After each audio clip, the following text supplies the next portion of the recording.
What is up, guys? I'm Katazuma, and welcome to my Fur Hire deck profile for the June 2018 Fur Mat, and special thanks to Neg9 Yu-Gi-Oh! For letting me upload on his channel. So let's get right into this video, in this deck profile. So first up, we're going to have 3 copies of Beat. He's your Bladesman Fur Hire.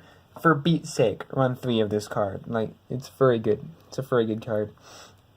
His effect is, sorry about that, his effect is, he special summons another Fur Hire from your hand, so then when another Fur Hire is special summoned, you get to search a Fur Hire card, or a Fur Hire monster, which you generally want to be searching Raphael with his effect.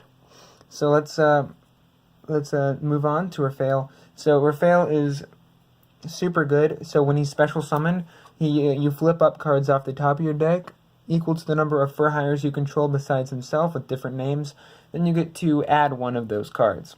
It doesn't have to be Fur Hire, it, could be anyone. It could be hand traps, could be like a Monster Reborn, anything. That's why it's super good. Up next, 2 copies of Wiz. So Wiz is pretty good. She negates spell or traps by discarding a Fur Hire card. So yeah. Her other effect is not super relevant. You gain 500 life for every card, or for every monster for hire you have, except herself, with different names. It's not that good. It's not good at all.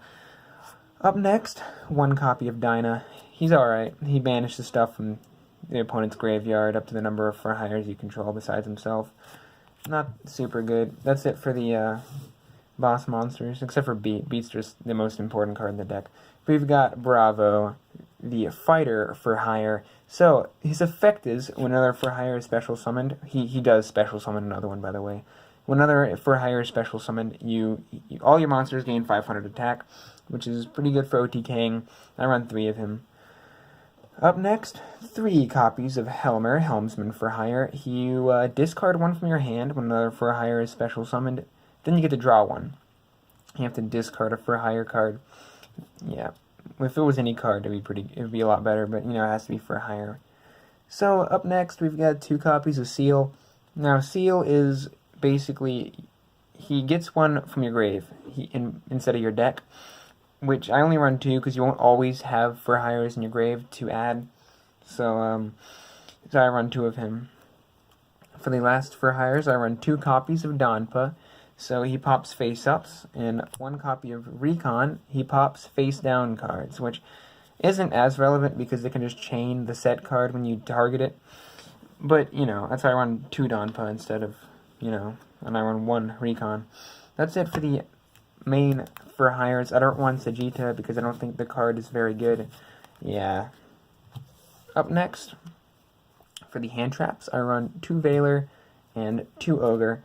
You can replace a Veiler with Ash Blossom if you want, but I don't have Ash Blossom right now, so, Up next, for these spells, I run 3 copies of Mayhem Fur Hire. It's basically a quick play Monster Reborn. What is there more to say? The only downside is the special summons in defense mode, so you can't really OTK with the monster you summon, which isn't, that big of a downside. Next up we got 2 Desires. It's a straight +1, or a Neg9. Yeah, so, banish the top 10 cards of your deck to draw 2. Pretty standard. Up next, 2 Called by the Grave, the anti-hand trap card. This deck really does hate Effect Veiler, and, it really does hate that card. Also, it's not a super big fan of Ghost Ogre either. Mainly because if you Ogre, Beat, then, you can't get the search, which is unfortunate. For the 1-ofs, I run 1 copy of Rhoda, 1 copy of Reasoning, 1 copy of Soul Charge. Oh, by the way, Beat is the only target in the whole deck for Rhoda, but it's worth it because he's so good. 1 Soul Charge, 1 Reborn, standard. All these cards are super good in this deck. So that's it for the spells. Not bad. For the traps, I only run a couple. I run 1 copy of Training Fur Hire for all of your training needs. Man, Konami really had fun with this name, didn't they? Up next, we got 2 copies of the Solemn Strike and 1 copy of the Solemn Warning. Yes, I feel like these are the. I mean, I don't run Judgment mainly because paying half your life points is kind of much. Because of the new end of match procedures, you could run Judgment, maybe side it. And finally, one called By the Haunted. Pretty good card. Lets you trigger your for hire effects, or effects for hire, rather, on your opponent's turn, which is good. For the extra deck, I run one copy of Saryuja. He pretty self-explanatory. He lets you draw 4 and put 1 back. Put 3 back. I always put 1 back. This card would be insane. Probably banned. Up next, we got the Nightmare Brigade, or whatever you want to call it. The Nightmares. They're pretty good in this deck. This deck spams the field quite a lot, so Nightmares are always welcome. 1 Decode Talker, just because it's a Decode Talker, you know. And finally, for the Exceed monsters, I run 1 Utopia package. We've got Lightning, Prime, and Regular. You know, standard. They're really good. You know, you can use this effect twice with Utopia Prime over Utopia. For the rank 4s, 1 Cowboy, 1 Baguska, 1 Abyss Dweller, 1... Oh yeah, that's not a rank 4, but let's just focus on these 3. Yeah, Baguska, the generic stall card, and we got Cowboy to burn for game. I don't know how often that's going to come up, but yeah, Abyss Dweller for negating effects in the grave, always welcome. For the non-rank 4s, we've got 1 Break Sword. You can overlay like Beat and Helmer to get this thing.